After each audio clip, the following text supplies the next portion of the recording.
Defense Secretary Pete Hegseth is in southern New Mexico today, saying this is a new era at the border. We are going to get control of this border. And as I mentioned, the cartels, all options are on the table.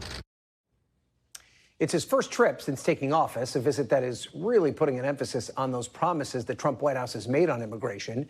And new reporting exclusive to NBC shows that as the president has promised to end the so-called catch and release policies, some migrants arrested under the Trump administration have already been released back into the U.S. because of space constraints and court orders.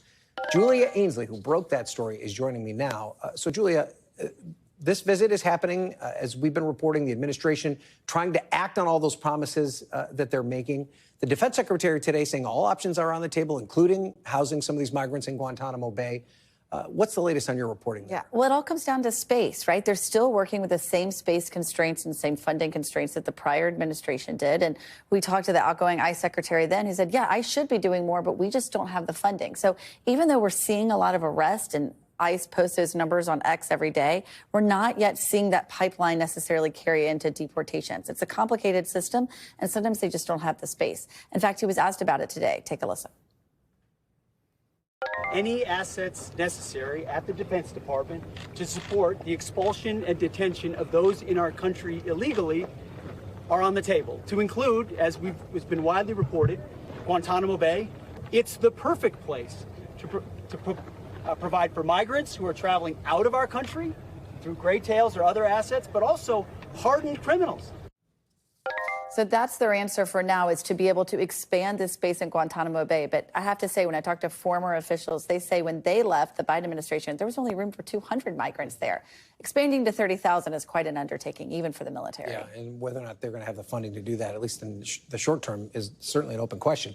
You saw, along with the defense secretary, the new border czar, Tom Homan, and he was actually talking about your exclusive reporting that we talked about earlier about these arrested migrants being released with an ankle or a watch monitor due to the lack of space, which your reporting had said is something that could possibly happen. Listen to what he told Priscilla Thompson about your story. We're looking at 30,000 detention beds in Guantanamo Bay. We're talking to our contractors to expand bed space. I met with hundreds of sheriffs who are going to make their deals available for illegal aliens being detained. I'm not aware of that. Whether or not you said that, I'll find out what happened. He said he wasn't aware of that.